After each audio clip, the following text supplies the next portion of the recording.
आज की इस वीडियो में अजमेर शरीफ का पूरा इतिहास बताएंगे और साथ ही यह भी बताएंगे कि अजमेर शरीफ, जो कि एक हिंदू राजा पृथ्वीराज चौहान का गढ़ था, वहां एक फकीर की दरगाह कैसे बन गई। दोस्तों, अजमेर में उस वक्त एक मंदिर हुआ करता था जो अजमेर का सबसे बड़ा मंदिर था। यह मंदिर सिर्फ राजाओं और रानियों की पूजा के लिए खास हुआ करता था। मंदिर के साथ ही एक तालाब था जिसका नाम अना सागर था। हिंदू इस तालाब को बहुत ही बरकत वाला और पवित्र मानते थे। उनका मानना था कि जो इस तालाब में नहा ले उसके सारे पाप धुल जाते हैं। उस मंदिर में रात को इतने ज्यादा दिए जलाए जाते थे कि सिर्फ एक ही रात में 3.5 मन तेल दियों में इस्तेमाल होता था। आसपास के गांव और देहात मंदिर के नाम थे और इनकी आमदनी मंदिर पर खर्च होती थी। मंदिर में हजारों नौकर थे जिनका काम आने वाले लोगों की सेवा और देखभाल करना था। वहां यह भी बताया जाता था कि कौन सा भगवान बेटे देता है, कौन सा देवता सेहत और तंदुरुस्ती देता है और किस मूर्ति की पूजा करने से दौलत बढ़ती है। हजरत ख्वाजा गरीब नवाज रहमतुल्लाह अलैह वहां आए और अना सागर की कुछ दूरी पर चटाई बिछाकर अपने मुरीद के साथ बैठ गए। असर का वक्त था, लिहाजा आपने हजरत कुतुबुद्दीन रहमतुल्लाह अलैह से अजान देने को कहा। कुफ्र और शिर्क से भरे अजमेर में अल्लाह के एक होने और हजरत मोहम्मद सल्लल्लाहु ताला अलैहि वसल्लम के रसूल होने का यह पहला ऐलान था। वहां रहने वाले लोग इस्लाम के बारे में कुछ भी नहीं जानते थे। चुनांचे अजान की आवाज सुनकर लोग हैरान हुए और अपने घरों से निकलकर ख्वाजा गरीब नवाज और उनके मुरीद को देखने लगे। अना सागर के पास भीड़ लग गई। ख्वाजा गरीब नवाज और उनके मुरीद ने अना सागर के पानी से वजू किया और नमाज पढ़नी शुरू कर दी। सब हिंदू हैरान रह गए। वे सोच रहे थे कि जब सारे भगवान तो मंदिर के अंदर हैं, तो ये लोग खड़े होकर किस भगवान के आगे झुक रहे हैं। शाम हुई तो राजा के ऊंट, जो दिन में चरने के लिए गए थे, अपने चरवाहों के साथ वापस आने लगे। इत्तेफाक की बात थी कि जहां हजरत ख्वाजा गरीब नवाज बैठे थे, वह जगह राजा के ऊंटों के बैठने की जगह थी। चरवाहों ने बाबा साहब से कहा, ओ बाबा, यहां से उठो, क्योंकि यह जगह राजा के ऊंटों के बैठने की है। हजरत ख्वाजा मोइनुद्दीन चिश्ती रहमतुल्लाह अलैह ने फरमाया, इतना मैदान खाली पड़ा है, ऊंट कहीं भी बैठ जाएंगे, क्यों हमें बेवजह तंग करते हो।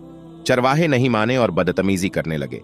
आखिरकार ख्वाजा साहब ने उठते हुए हजरत कुतुबुद्दीन से फरमाया, उठो कुतुबुद्दीन, ये कह रहे हैं कि यह ऊंटों के बैठने की जगह है, चलो अब यहां सिर्फ ऊंट ही बैठेंगे। अगली सुबह जब ऊंटों को चराने के लिए ले जाने का वक्त आया तो चरवाहों ने ऊंटों को उठाना चाहा, लेकिन ऊंट उठ ही नहीं पा रहे थे। चरवाहे परेशान हो गए कि जो ऊंट उनके एक इशारे पर उठ खड़े होते थे, आज क्यों नहीं उठ रहे। आखिरकार उन्हें याद आया कि कल बाबा ने कहा था कि अब यहां ऊंट ही बैठेंगे। चरवाहों ने यह बात राजा पृथ्वीराज चौहान तक पहुंचाई। उन्होंने कहा कि एक मुसाफिर फकीर ने राजा के ऊंटों पर जादू कर दिया है। राजा ने हजरत ख्वाजा मोइनुद्दीन चिश्ती रहमतुल्लाह अलैह को खबर भेजी और कहा, तुम कैसे फकीर हो जो बेजुबान ऊंटों को बांध रखा है, ये बेचारे भूख और प्यास से मर जाएंगे, मेहरबानी करके अपना जादू वापस ले लो। हजरत ख्वाजा गरीब नवाज ने फरमाया, हम मुसलमान हैं और मुसलमान बद्दुआ नहीं करते और ना ही जादू करते हैं। ऊंट जिसके हुक्म से बैठे थे उसी के हुक्म से खड़े हो जाएंगे। जैसे ही चरवाहों ने ऊंटों को उठाना चाहा, ऊंट पहली बार में ही खड़े हो गए। इस करिश्मे के बाद गैर मुस्लिमों की दिलचस्पी इन फकीरों में बढ़ने लगी। अब 5 वक्त की अजान होती और नमाज अदा की जाती। कुछ समय बाद राजा को यह शिकायत मिली कि फकीर हमारे पवित्र तालाब का पानी अपने वजू के लिए इस्तेमाल कर रहे हैं। उन्होंने फकीरों को संदेश भेजा कि तुम लोग यहां से चले जाओ, ये तालाब हमारे धर्म का पवित्र स्थान है, जिसे गंदा करना हम बर्दाश्त नहीं कर सकते। हजरत ख्वाजा गरीब नवाज रहमतुल्लाह अलैह ने फरमाया, दूसरे लोग भी तो इस तालाब का पानी लेते हैं, आखिर हमारे लेने से क्या फर्क पड़ जाएगा। राजा ने जवाब दिया, वे लोग हमारे धर्म और मजहब के हैं, लेकिन तुम दूसरे धर्म के हो। अगर तुमने दोबारा तालाब का पानी इस्तेमाल किया तो हम सख्त कार्रवाई करेंगे।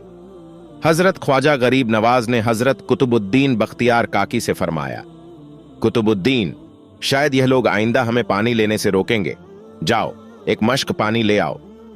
हजरत कुतुबुद्दीन ने तालाब से पानी भरने की कोशिश की, लेकिन वहां के लोगों ने उन्हें ऐसा करने से रोक दिया।